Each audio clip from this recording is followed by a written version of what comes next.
Well. How you doing? Good morning. How you doing? Welcome to Morning Tea Navigations. This is your host, Petty B, and I'm so excited to be with you this morning. Okay, today is Friday, March 5th, and the title of today's episode is the sage cannot cleanse this. And I just want to just go ahead and just queue up the stuff that I need today. I do this all the time. It's so much that goes back and behind the scenes back here of like how to do this. And so I'm just very thankful for my Patreons, particularly. Y'all have showed out this week. So I just want to give a round of applause to my Patreons because I really couldn't do this work without them. So let's just go ahead and give them a round of applause. If I could just find the sound effect, Jesus. Here we go.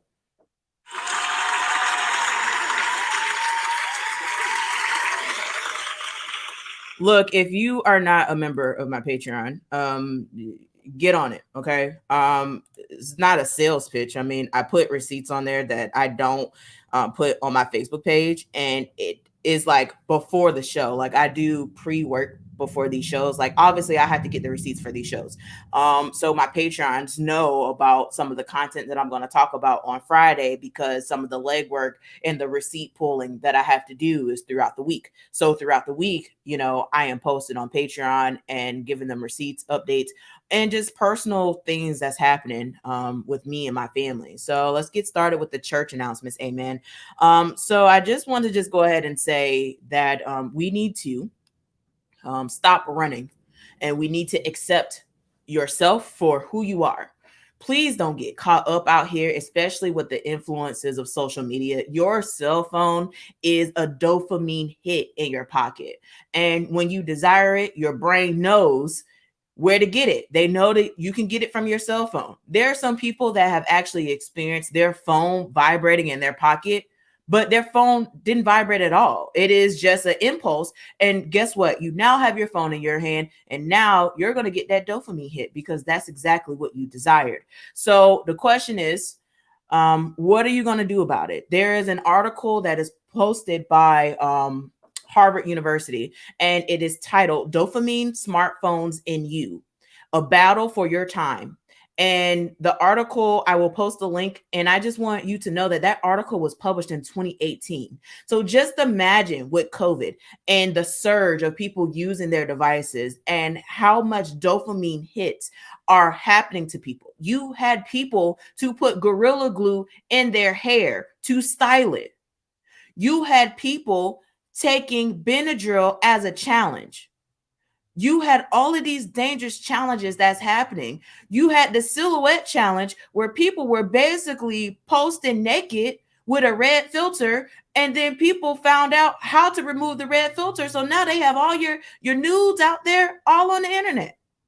So I'm just saying that cell phones, there's studies out there, folks. I talk about it all the time, but it is linked to poor sleep, depression, and it can cause risk or injury. I mean, you had a whole woman put Gorilla Glue in her hair and had to go through a whole procedure to get it out. And then you had copycats that wanted to copy her to, I guess, raise their GoFundMe and get a check. So I just wish that y'all pay attention. I understand that cell phones have a great benefit, but the ultimate question is, what does that benefit cost you?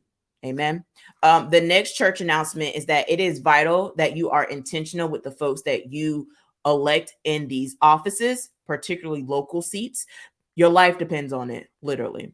Also for the church announcement, I just want to say thank you for the people that have reached out to me and my wife in regards to some situations that's going on. And it's just one of those things that, people get real bold. They hide behind privacy settings and they just can't stand up in their own truth and just say what they want to say with their own face, their own identity. We have to move away from that. I'm all about, saying what you want to say, but at the end of the day, don't hide behind what you have to say. And that's the part that just bothers me. And just imagine the kids who create these fake accounts and want to bully and harass folks and call them out their name. And, so I just want to just say thank you. Thank you for reaching out. Thank you for your prayers. Thank you for your love and support in this work. It is very labor intensive and it is a lot. So yeah, let me go ahead and play the disclaimers and I will be right back. Thank you, church members, as we have additional announcements and disclaimers that require your full attention. I report the news, so don't try me with the copyright. In addition, the views and opinions on Morning Tea and allegations belong to me. If you have any questions, bring your receipts so that we can talk. If you get froggy with me, don't expect me to go high and be the bigger person. I will clap back in sage later. God is still working on me. Thank you for your attention and govern yourselves accordingly. Amen.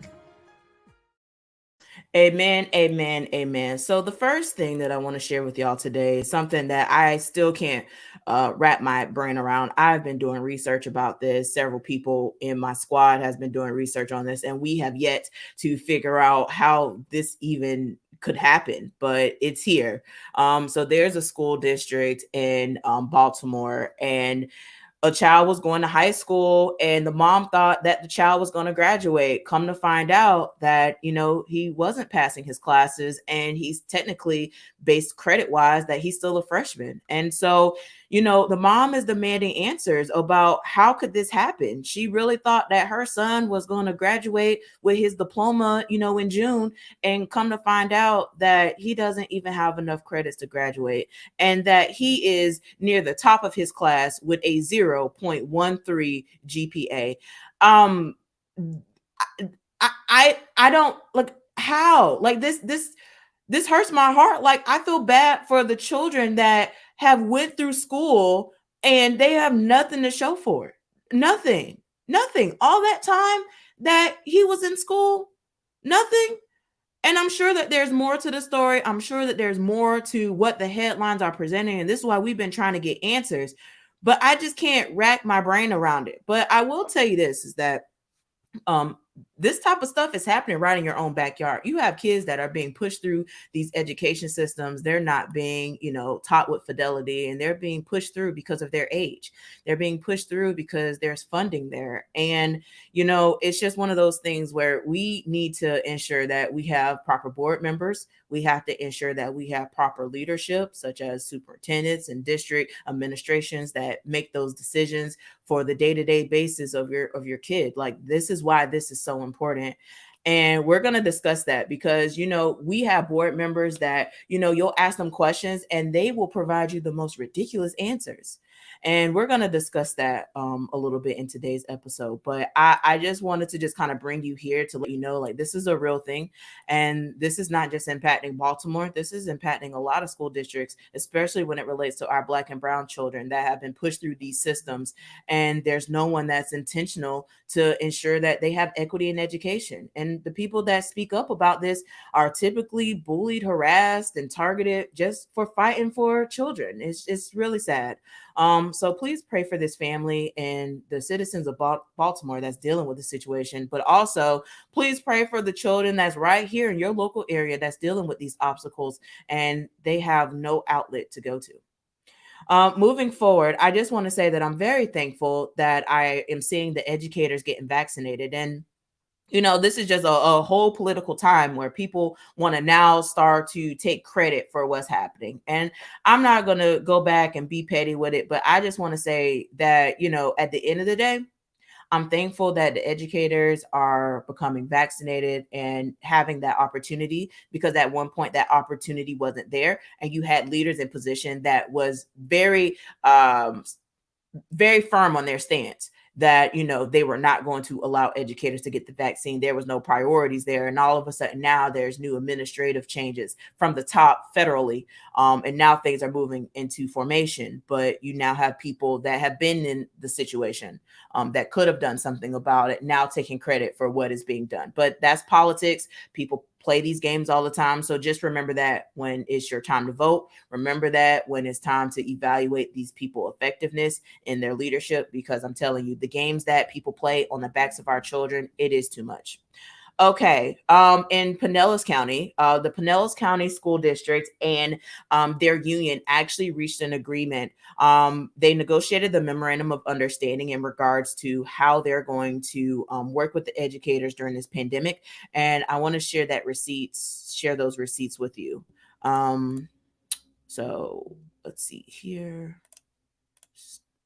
Share screen. And the memorandum is here. Boom. Okay.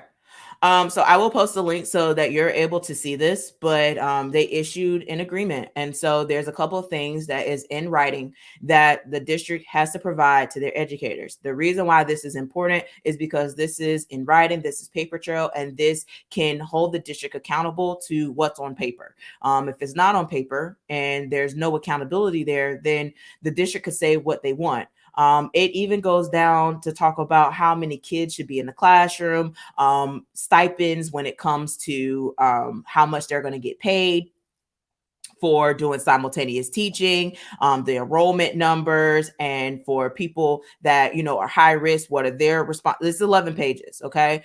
So again, like I want you to take a look at this. If you're not in Pinellas County and you want something similar to this in place, like review what's happening and talk to your local school unions and say, hey, Pinellas County has a memorandum of understanding with how they're handling COVID. We should be able to model and kind of replicate this so that we can get this in writing so we can hold the district accountable. So that is why I'm bringing this up. So although the teachers did not get everything that they wanted in this memorandum of understanding, at least they have something that is on paper, something that they can hold the district accountable for. Now, of course, the district came back and was like, oh, well, we didn't even need this anyway because we do it. Well, that's going to be for a whole nother episode because Pinellas County is lying.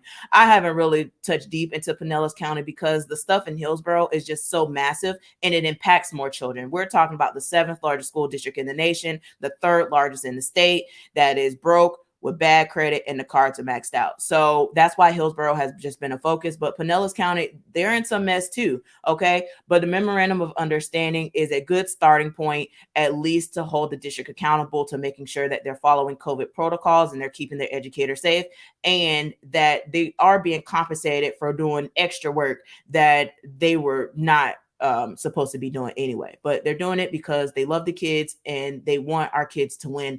But we cannot abuse that love. We need to make sure that we are properly compensating our educators, our bus drivers, our custodial workers, because they are the frontline workers. They are essentials and they are the ones impacting our future generations. So I hope that people pay attention to that. Like seriously, I can't stress that enough. Okay. So moving forward, we had Pasco County School District. So the block is hot for them. So if you haven't seen the Tampa Bay Times investigative report, basically Pasco County Schools has a partnership with the sheriff's office and they were sharing data. So much so that they were identifying and targeting students. Last year, they had around 400 students that was identified as potential criminals. And so, yeah, well, Pasco lost some grant money because of it. And that's very unfortunate because, it's going to hurt the kids at the end of the day. But I totally understand the foundation's position that we're not going to be funding a public school system that is having these bad practices. So I get the intention of it. But at the end of the day, all this does is harm children because, we don't even have money in our education system. Our priorities are not with public education, and that's really unfortunate. So I just want you to know that the block is hot for Pasco, and as much as the superintendent keeps saying that, the Times wasn't being accurate with their reporting and all of that stuff, I don't know. I'm just going to say that behavior like this is the reason why the school to prison pipeline exists and the reason why we have these issues in our communities. So yeah, my Sora, hey, good morning. Yeah, over $1 million lost. Yeah, Pasco really got hit in their pockets. They really got hit in their pockets with it, and rightfully so. But at the same time, I just feel for the kids because, they're supposed to be the beneficiaries of that. So that's accountability. Now they're going to have to figure out how they're going to get, that money. And support our kids. These are the decisions that they made, and so they have to deal with it. So it's unfortunate all the way around. But I just wanted to let you know, because that has been a hot topic, and especially when it comes to the school to prison pipeline, we really need to have an intentional focus with that. And if you don't know, Hillsborough County leads the state, arresting and citing more children than any other county in the state of Florida. Okay, moving on. So there's an article that came out an hour ago, but it's probably a little bit longer since I pulled it. Let me see. It was published at 6:44 a.m. Let me go ahead and share that with you. Okay, so there was a resource officer that worked at Middleton. He was fired for derogatory language. Context matters in this situation. They're actually fighting to get his job back, rightfully so. He needs to get his job back, because I'm just trying to figure out what officer is going to work at Middleton to deal with the population and what's happening at the school. The fact that he has been there for a while, he has established a culture at the school. The children are impacted by this. They're posting it on social media, folks. Like, so the stuff that happens, it is on social media. The kids talk about it, and they were upset and frustrated. So this article here with the Tampa Bay Times, I just want to kind of focus on Chief Dugan for a second, because I just see some quotes by him, and I just have a couple questions. So if he could just come down to the front of the congregation, because the Tampa Police Department chief decides that he wants to talk about high standards, and yet I guess he forgot what's been happening in the city of Tampa for God knows how long. And I don't live in the city of Tampa, but I see it all on the internet, and I see it on social media, and we still haven't had any clarity on what they're going to do with the increased amount of shootings that's happening, where our young kings and queens are dying out here in the streets. So Chief Dugan wants to be on the record, and he says, and I quote, "Derogatory statements made by police officers jeopardize the trust that our department works to establish with our community." Well, sir, the trust was broken. Remember when, we had Black Lives Matter protests, and, y'all decided to say that there was no rubber bullets and stuff that was sprayed, but meanwhile, there was whole receipts out here on the internet that showed y'all doing that. And I just want to know, did y'all pull the body cameras to hear some of the stuff that the officers were saying while they were participating in this activity? Because it just seems that there's selective outrage when it comes to this situation. You have people that have came on here and talked about this officer, this, that, and a third, because they haven't seen what happened. When I originally first saw the article, it was on ABC Action News. It did not have the picture of the officer nor the context of what he said. It basically said that a security officer was fired for derogatory language. Well, this is something that typically happens in Hillsborough County. This ain't the first situation where, an officer is compromised by saying something inappropriate, but context matters. Context matters in this situation. And so again, I just don't understand why Chief Dugan talks about trust when there is no trust in TPD. There hasn't been trust in TPD because TPD hasn't been truthful. And I just want to know, Chief Dugan, are you going to hold those officers accountable that are writing on the Leo Affairs forums and they're talking all kinds of racial mess and they're hiding behind VPN and privacy settings? And meanwhile, they're supposed to be protecting and serving the citizens in the Tampa Bay area. Meanwhile, they are saying a whole bunch of mess on these platforms and there's no accountability. But where's trust? Then Chief Dugan goes to say, Tampa police officers are held to a higher standard, and incidents like this negatively impact the entire law enforcement profession. You know what, Chief Dugan? When you was up there doing these press conferences, lying to the community about what was really happening on the grounds, we should hold you to a higher standard, Chief Dugan. I think you should be removed from your position, Chief Dugan. If we're going to hold you to higher standards, you lying to the community about what was happening, you should be held accountable for that. If we're going to keep that same energy, I think that we should, Chief Dugan. I think we should. I agree with you. I agree with you. So let's hold you accountable for lying to the people when y'all was out there shooting rubber bullets and a whole bunch of crazy mess happening. Y'all had military riot gear and everything else. Meanwhile, y'all can't solve any crimes that's happening in the community. All these homicides, all these shootings, and we have no idea. We have no idea what's going on. No press conferences, no, mentorship opportunities, nothing. We just out here just see something, y'all just drive away until y'all get the phone call. And then, you know, when the residents in Tampa call the police and have y'all come out there, especially in the East Tampa community, this is what I'm being told. I'm being told that y'all ask 1,000,001 questions to find out if it's even worth your time coming out there or not. That's what y'all doing with taxpayers' money.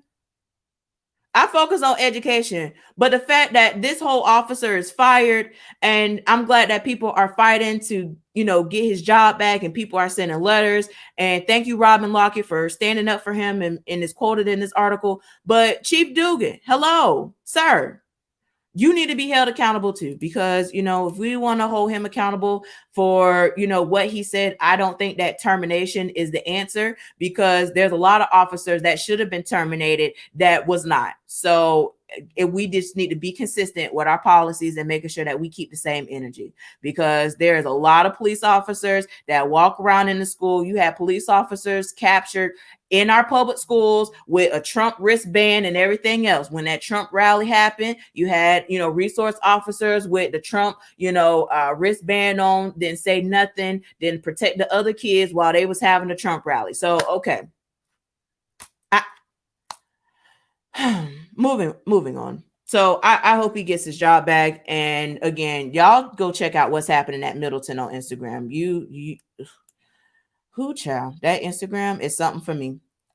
So speaking of social media and Instagram, so when the situation about Officer White was being talked about on social media, there was other people that was like, you know, there's a bunch of people that are being fired, you know, unjustly. And I was like, well, what are y'all talking about? So there was a situation that happened at Coleman Middle School. This is the same school that I told y'all last week, where a 12-year-old student bought some stun guns, brought it to school, and sold them at school. Okay. And it's been real quiet about how the 12-year-old was able to purchase them, how the 12-year-old was able to receive them, how the 12-year-old was able to put it in her backpack and sell it to school without the parents' knowledge, and basically putting the community at risk. We need to be looking to the parent in this situation, because that child could have put so many people at risk by her actions. And it's by her actions, by her parents' actions, because I'm just trying to figure out how a 12-year-old purchased stun guns on the internet and is able to put it in her backpack and take it to school to sell it without the parents knowing. I just have so many questions about that whole situation. And then there's allegations that the child went to the Ritz-Carlton to get away, and that the mom is a real estate agent, and all this stuff just coming out about this situation. And I just want to know, why is it quiet? Because if it was a parent that looked like me, y'all would have called DCF. Y'all would have called and said that that was an unfit parent. That parent should not have that child because they had access to these dangerous weapons, and they brought these dangerous weapons to school, and that they are a danger to society. It would have been a whole thing. Where's that energy? Now, I'm not saying that I wish anything bad on the mom. I just want to keep things in perspective. That if the shoe was in a different place, we will have a completely different conversation. The news media will be knocking on the parents' door, asking them several times, hey, how did your child purchase the stun gun? What credit card did the child use to place the order? There would have been questions there. But yet there's silence. There's silence. So what else that happened at Coleman was that there was a teacher that was out. And this happened last 9 weeks. The teacher was out and she left her iPad at school. The sub had allowed the kids to use her iPad. Problem number one. Why are you allowing kids to use the teacher's personal property and you have no idea if they should be using it or not? And are you supposed to be teaching you're supposed to be teaching kids? Why do kids have an iPad? Why do they have the teacher's iPad? So, okay. So the kids went deep into this teacher's iPad. They started searching all her files on this iPad. Okay. And then they found naked pictures of the teacher. Now, the husband thought that he had hid the photos, you know, because there's like different hidden folders you can have. But the kids were very intentional with searching his whole iPad. They shouldn't have had it in the first place. They searched the iPad and they found the naked pictures. Well, one of the students posted the naked picture on social media. The teacher was fired at Coleman, Hillsborough County, last 9 weeks. Now, when I asked about the situation, I was told that allegedly the teacher was fired, wasn't much that could be done about the situation, and that the student who posted on social media, nothing happened to him because he was traumatized.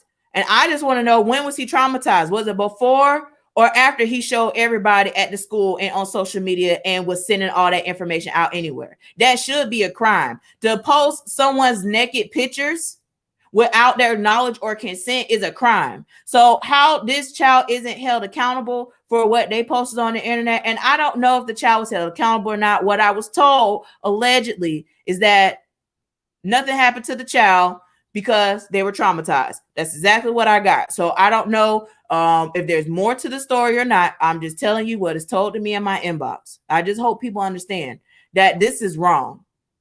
So I go back to these cell phones. I go back to the internet. The internet never forgets, folks. I keep talking about this. So I just want people to understand that y'all have to be intentional with these cell phones. Y'all have to be intentional with what y'all do on the internet, because the internet never forgets. You know what else that came up while we talking about the internet?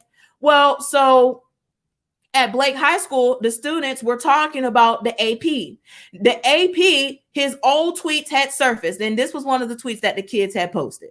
Okay, and I posted this on my Patreon, so they had already seen this.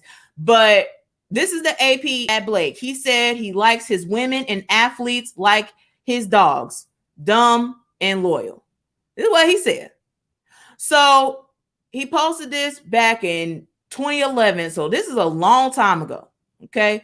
But yet the kids found it and they were posting it on social media. It became a conversation, so much so that he actually deleted his Twitter.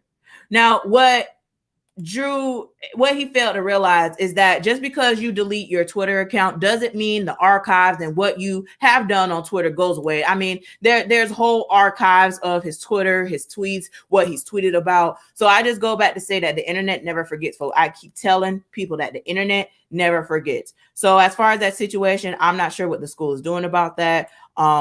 They are old. I don't know what was the intent or why the kids went back to his old tweets to talk about it, what happened. I don't know, but there was a lot of conversations that were happening in the community about his tweets. I was informed about it. I did some digging, and I'm just here to present the information to you. So I don't really know what is happening in that situation, but I just want to let people know, educators, y'all need to make sure y'all check y'all social media profiles. Y'all need to make sure, because anything that y'all can say could be twist, turn, spin out of context, all of that. And there's some stuff that people post that's just dead behind wrong. Did y'all send that information to Chuck Henderson to the Florida Department of Education? I want to follow back up on that, because Chuck Henderson decided that he wanted to just lie and say it wasn't him. Meanwhile, there was an entire organization that was used to, dismantle this hate speech in these groups on social media, and he got caught in the group.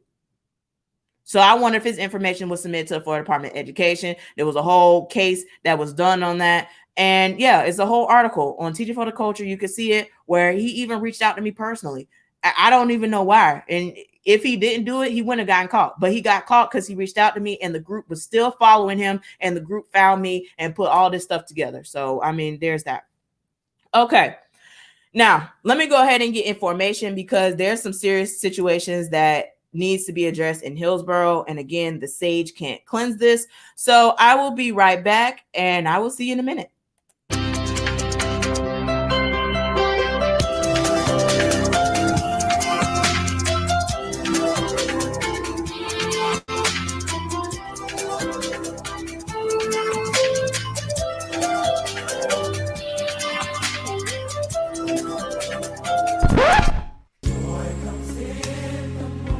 Troubles, they don't last always.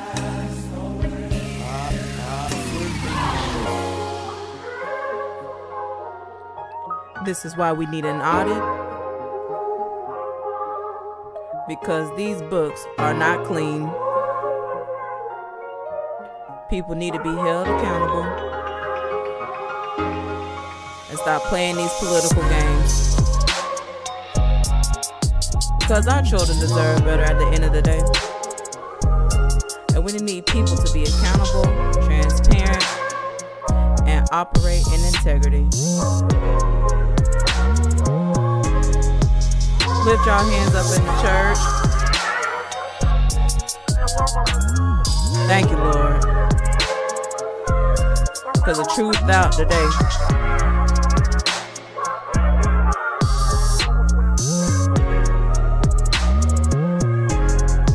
And now the district's exposed.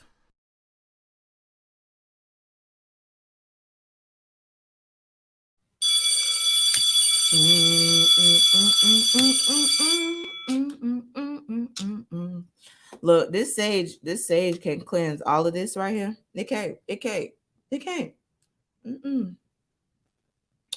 Y'all, I do this for entertainment purposes. The stuff that I talk about is not entertaining. We're literally talking about families that don't know how they're going to pay their bills because they don't know if they're going to have a job. They don't know what is going to happen to them. You have bus drivers that are literally, some of them are living paycheck to paycheck and they don't know how to operate. They don't know how to move.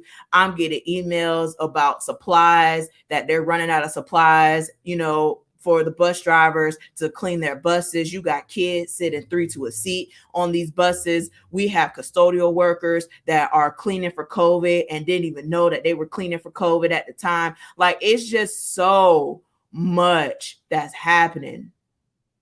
So much. When I started this whole thing, it really started with the superintendent search. Because there was a lot of stuff that was happening with that. And the more that I reflect on it, I can understand why. Looking back, I can now see how all of this is forming together and people are talking, people are coming out the woodwork. So there's some topics that we have to talk about. The first topic that we want to talk about is the retreat. I want to just say, I'm thankful that the school board members had that retreat so that they could talk about their way of work. I'm excited for the school board meeting that is going to be on March 9th to kind of see what they talk about, how are we going to move forward? Because the question is how we're going to move forward. You have the information. You have the information. You know that the district is broke. You know that the district has bad credit, and you know that the district accounts are frozen and the cards are maxed out. And so we know this. We know that educators are going to be ripped apart. We know that school cultures are shifting. We know these problems, but we need to look to figure out what can we do to solve it, and going back and looking at history as to how we've gotten here. There's a lot of solutions that not only I propose, but people that are affiliated with Teaching for the Culture, other organizations out here that are just out here proposing. For example, Safe Bus for Us. They're talking about, our transportation issues. When we talk about our transportation issues, we need to talk about boundaries. We need to talk about how our children in the inner city are riding to school on a bus for almost hours before they get to school. You have kids that don't get home until around 6:45 because of their commute, because of the boundaries, because of the things that were put in place that we've continued to have, and we have not had a productivity analysis to determine if it's effective or not. These are the things that I've called for. I went to school board meetings. I said, y'all need a productivity analysis. Y'all need to analyze these people that are in these positions, if they're effective or not. Because again, we've been here before. What makes this worse is that we're dealing with COVID. So now we're dealing with, not enough money that's funneling through because people have slowed down their spending because, people are slowing down on work, and, we're having budget issues because of COVID. So it makes the matters worse, but we are still here where the district spends more than what they receive. And like I said, we've been here. So with the retreat, there were conversations that, took place. I was not present I only could watch the tweets that, Marlene had posted to kind of, gauge what was happening. And I'm glad that Melissa Snively apologized to Jessica Vaughn, although it had a caveat because she thought that these board members felt superior. No, they're asking questions because we've been here. And for the board members that have been in this situation, like, I understand why you're upset, because the block is hot for you, because you decided to run for office and you said that you were going to promise financial oversight. And yet we're sitting here trying to figure out, if we could meet payroll or not. We're sitting here talking about the state might take in receivership over the district because of the negligence, because of what's happening, because of the decisions that these policymakers have been making. These board members are policymakers. Okay? You have people that literally campaign, and you say that I'm here to, that we deserve financial oversight, that we deserve the highest financial accountability. They are running on these principles, and then when it's time to be held accountable, they have no idea how serious the financial situation is, and they were serving on committees that was designed for them to have those conversations. There's just so many questions. Sage can't fix this. What can fix it is people being accountable, people being transparent, and people operating in integrity. That's what's going to solve this. When people realize that, hey, you can't run from this anymore. You were on the board. So what can we do to move forward? There's going to be people that will not have a job anymore just due to the district not spending their money properly and not understand that we're underfunded. But y'all are looking at selling one of your most known assets. Not every school district is doing that. And to try to say that all their districts are doing that is disingenuous. So I want to share with you receipts on how we were here before. And I did a video presentation to my Patreons and kind of broke this down even more for them. But this is the district's website. This was posted on the website before Superintendent Addison Davis took over. And these are the frequently asked questions in regards to the budget shortfalls.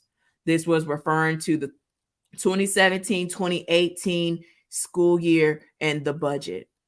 So the people that were talking about all this mess, they've been on the board. Again, the only person that I give somewhat a pass to is Steve Kona, because he was only on the board for 2 years. Granted, he did approve expenditures for 2 years. Granted, he was on a finance committee for 2 years, but he wasn't on the board as long as these other folks. So this is why we're here. If you go and you look to see what has Superintendent Jeff Akins and the school board done to improve the budget shortfalls, what have they done to improve it? Let's read it. The superintendent has been seeking to become more efficient in all areas, starting with the allocation of employees. More than 300 district administrators have been reassigned to the classroom. And the question is, where are they now? The superintendent has initiated a thorough review of the budget process, which continues today.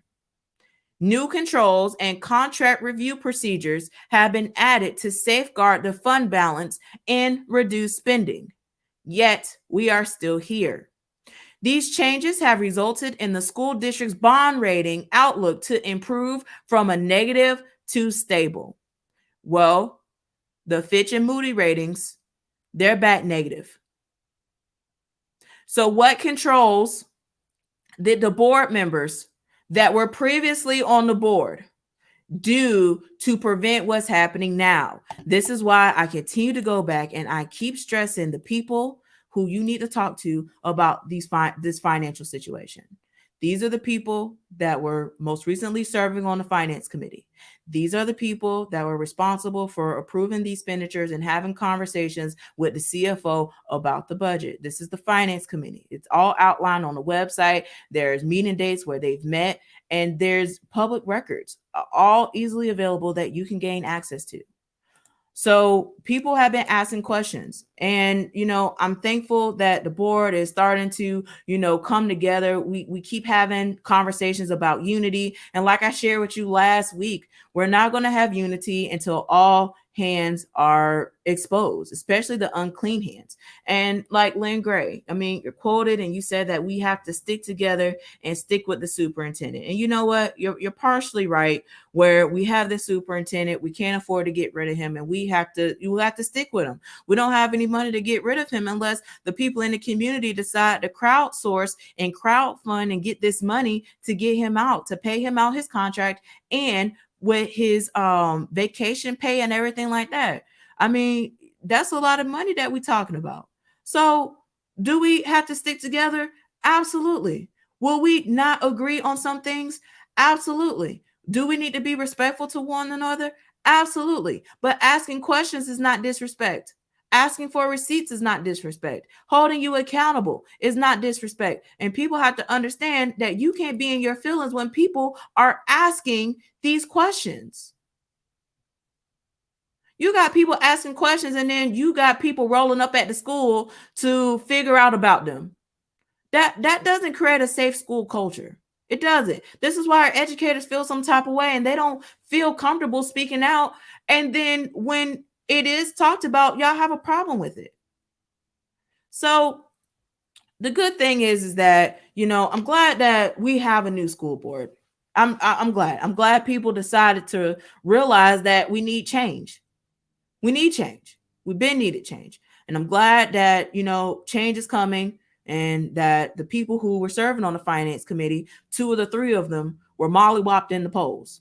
So I'm thankful that we got, one position.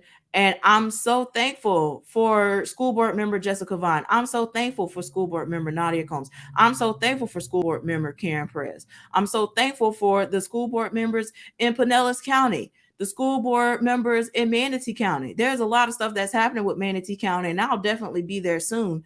But what I will say is that there are some great people that are doing some great work, and there's constructive criticism that is out here to better support. And you might not like it, but it's here and it's not going away. So Tamara Schamberger decided, to come out and say, hey, I'm back and I'm here to answer any questions. And I don't know if she thought that this was going to be something that was going to be really powerful for her campaign or what her intentions were. I think it backfired on her, to be honest, because just some of the stuff that she said. So one of the things, Tamara Schamberger, she served on the finance committee, and from my understanding, hold on. It says my Wi-Fi is unstable.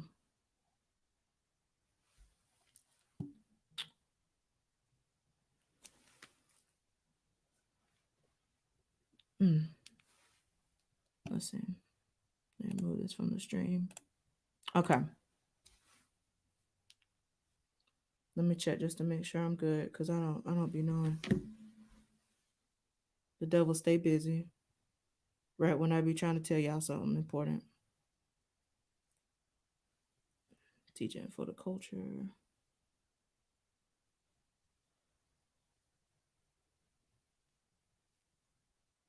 Yeah, it's like going in and out. I'm gonna try to make it work though. Let's see. I'm gonna quit this one. I'm sorry, y'all. I don't know what's happening with my internet right now. The digital divide is real, folks. It's real. Service in different area codes is real. Okay.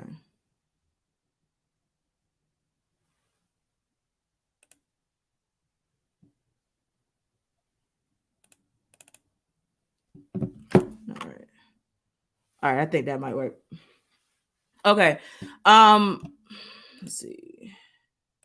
Yeah. So yeah, it was like she's back, lying and misleading. Absolutely. So I want to go ahead and share something that she said because there's questions. So people were asking Tammy about like, hey, where's the money, so this was one of her responses to the situation. And she said that there is a finance committee, okay, not a budget committee. And I'm not sure what she meant about finance and budget committee and playing games with semantics. I would think that the finance committee would talk about the budget because it's the finances of the district, but I don't know. Then she says that the purpose of all committees were to vet what information or topics should be brought before the board for discussion.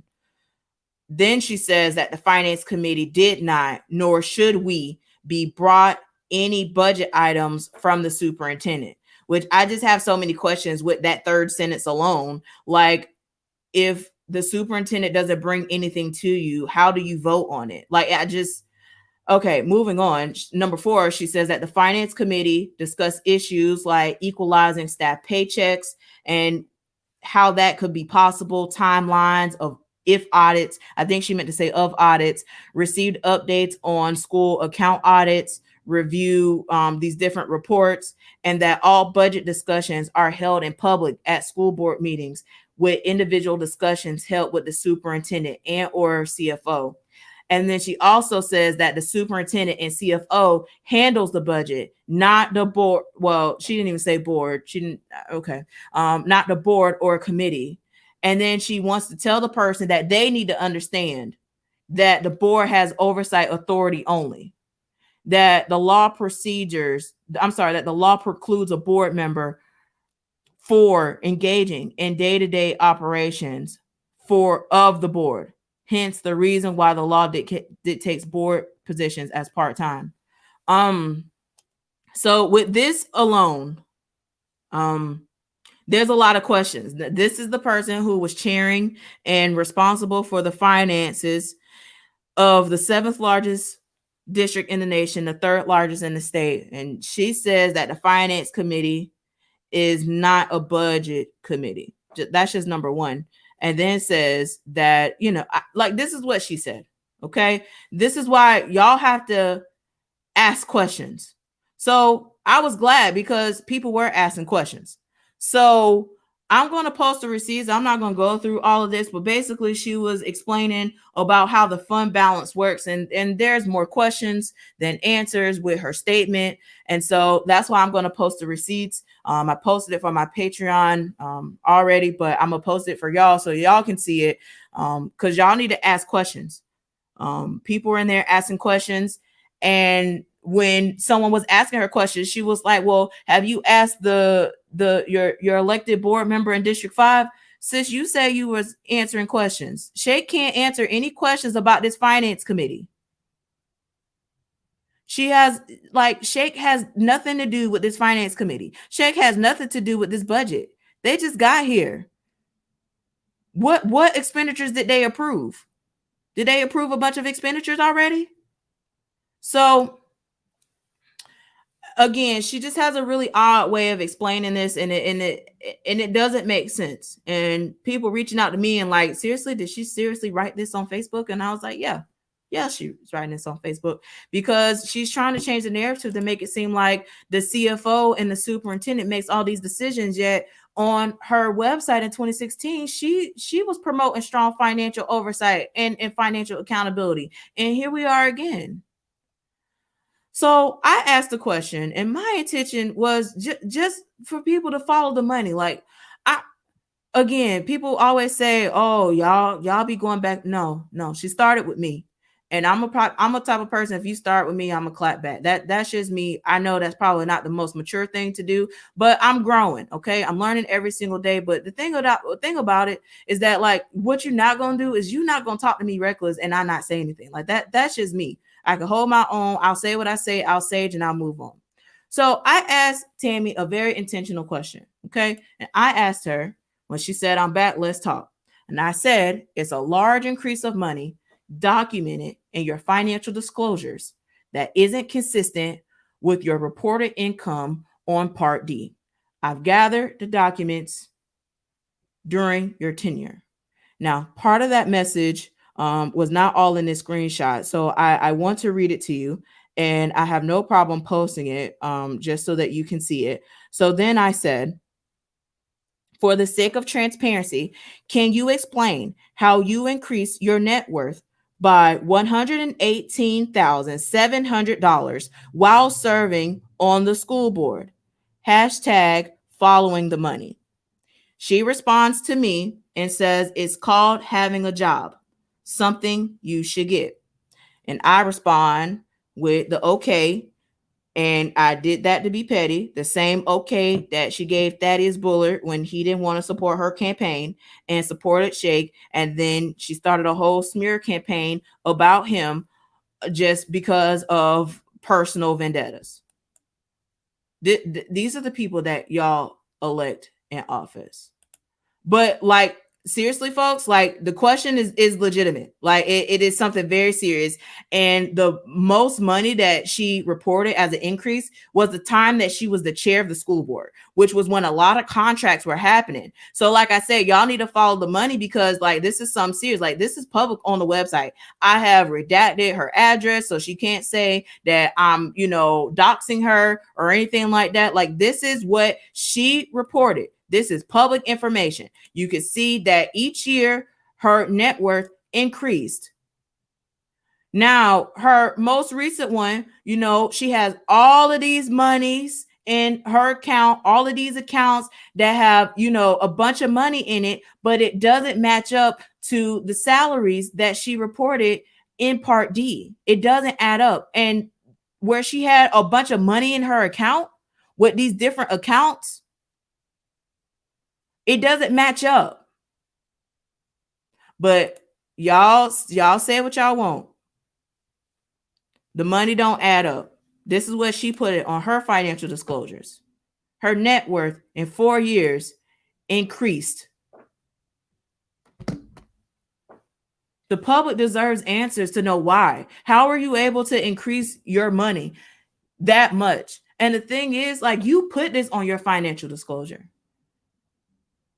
You were so happy that you got these checks on the back end while you were serving on the school board for whatever you was doing, that you were so arrogant enough to put it on these forms. And now there's now a request for a paper trail because you put this information on these documents.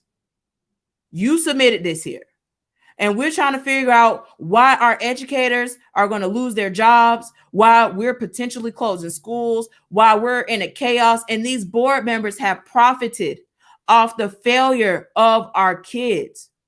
Hillsborough County Public Schools has over 9 times the amount of failing schools compared to Miami-Dade, which is the largest school district in the state of Florida, folks. This is a lot we're talking about. So all of these charter networks that are coming up, y'all are upset about that, but we've been failing our kids for years. The generational impact of the failure of Hillsborough County Public Schools, there could be a whole book.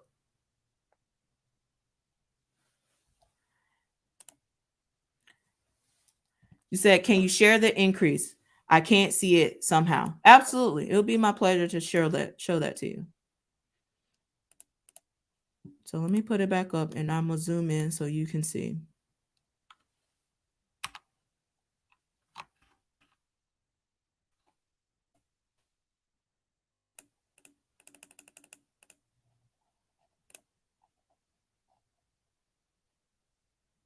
Okay. Okay. So I want you to pay attention to part A. This is not the first document. It doesn't start here. Okay. How she started with 48K. I'm gonna just round to these numbers so I don't get confused. So 48K was when she first started in 2016 when she came into office. Okay.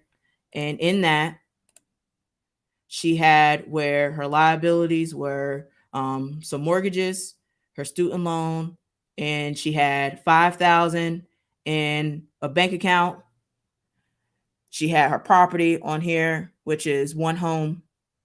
And then she had her retirement account. Okay. And then her sources of income is where she put where she worked, So she worked for this company that I guess has the Allstate franchise, and then the school board pay. And she had just got paid from the district, so she didn't have the full salary there. Okay, so that was what she filed. And again, this is public information that she put on here. Okay, so you move to the next one. So this is 2017. Okay, and so her net worth pretty much doubled. Okay, so now she's at 86K or 87K. Okay, now before she was at 45K, remember? So her house added on here, it added some value. Her bank account, she was able to receive more money in her bank account, so that's good. So there's 20K in there. And then she got a car now that she didn't list before, so that was $5,000. And then she has her loans, so her mortgage, her car, which this was a Volvo she had at the time. Now she has a Range Rover, and her student loans. And then again, where she's getting paid. Okay. And then she lists nothing here about any interest in specific businesses or anything like that. So this is what she reports. Okay. Go to the next one. This is in 2018. And this is when she was the chair. And this is where she received the biggest increase. So she is now at 100K. Okay. And then her property pretty much stayed the same. Her retirement account increased. And then she reports $52,000 in a bank account. That is not like, this is new. Okay. So there's $52,000 that's now being reported somewhere.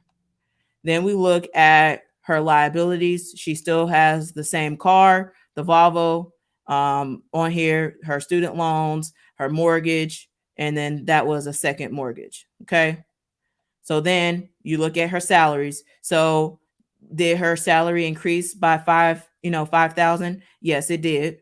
But it does not equal where you would get the $52,000 in your account in 1 year. Okay. So then you go to the next one, where now she's at 167K.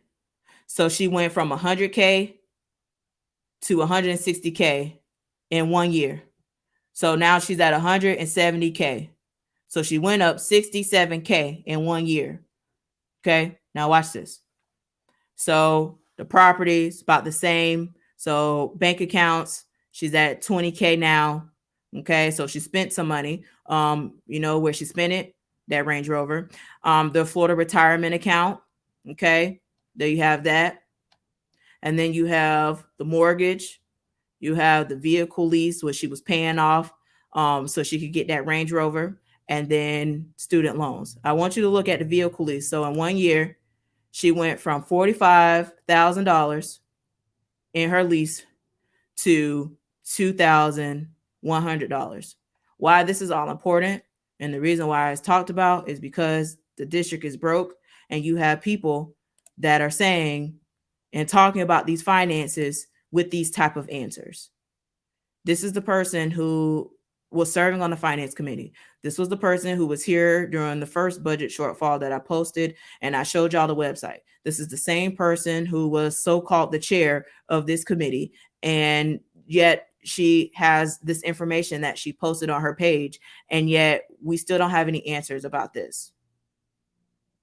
So again, if you follow this money, okay, and you follow what she has, this is what I want to show y'all. When she took that franchise spot, her salary reduced, and she added Schamberger Insurance LLC because she is now over at that Allstate building in Temple Terrace. So they cut her salary so that she can make money with her business under her own LLC. So again, just following the money of these leaders that are responsible for the finances of this district, it don't add up, just like the budget in our district doesn't add up. So that's why I say y'all ask these questions. Meanwhile, she's driving around here with a nice Range Rover, and it's not me hating on her. It's again questions about this money. I could care less about how much money she has in her pocket. What I care about is that she was serving on the school board, and she's saying how we had all this great student achievement, but didn't tell the folks in the community that 111 schools declined a letter grade. When she said that we were slowly stopping the school to prison pipeline when we lead the state. And these disingenuous narratives about the progress of our students, meanwhile, they are hurting each other out here in the streets.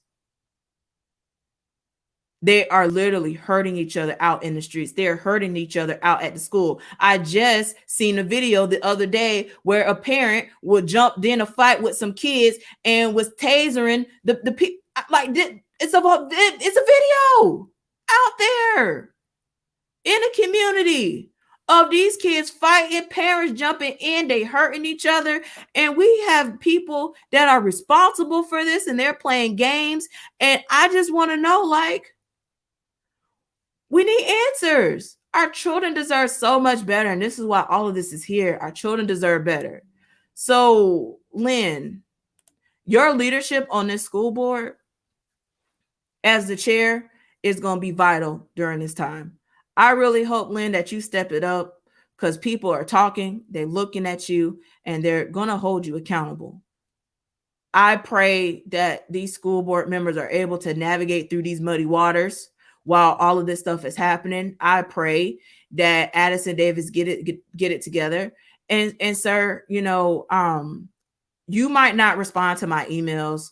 You used to, but you don't respond anymore. But just because you don't respond to me, don't think that when you send correspondence to other people that I don't get it. So I did get the correspondence about your answers regarding Reddick Elementary. And I did come to find out that the person that you hired for the position didn't even apply, from what I gathered. I want to read you what I got, because it's sad. It's sad. And all people want to do is just ask questions on what's happening. And all you need to do is just provide the answers. It don't have to be all of this. It don't. But y'all choose to do that. So this is what Addison Davis sent to the board about what the educators were upset about at Reddick. The educators brought this up. They brought it to my attention because they were upset. I didn't know the inner workings until I got more information. When I got more information, I had questions too, because I wanted to know. And there's nothing wrong with asking questions. But when you ask questions and then the people that are involved in it, and there's some people not involved in it, that's calling and getting involved, like Addison, that was really unprofessional. I emailed you about something that the educators brought to my attention because they were upset. And you went and you contacted the person that was unprofessional. It was. So this is what Addison Davis sent to the board. Okay. Board members, for your review, find all relevant information regarding 401A administrative placement for Reddick Elementary School. The position was posted on December 1st, 2020 through December 7th, 2020. The first round of interviews took place on January 28th, 2021. The panel consisted of the chief of elementary schools, that is one of the people that he hired from Clay County, as well as region superintendents. Felt a suitable candidate was not found, meaning that they did interviews and that these people felt that the people who applied was not qualified for the position. Therefore, I have requested a list of names from regional superintendents and cabinet members of current assistant principals whom they believe were ready for principalship. So I want you to understand what this man is saying. He's saying that they had posted a position, they had a round of interviews, they had looked at these people, and all of the people that interviewed, they felt that there was no suitable candidate. So a list was pulled to have people who they believe was ready for principalship.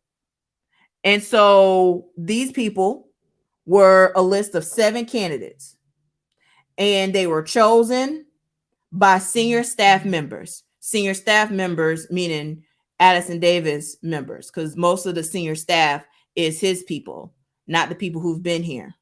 So they have the scoring rubric, and the particular educator scored the highest. Okay. And then he provides a history of this particular AP's background of where they worked. Okay. And then says that this particular person meets all the requirements and that he's excited about their leadership. Okay.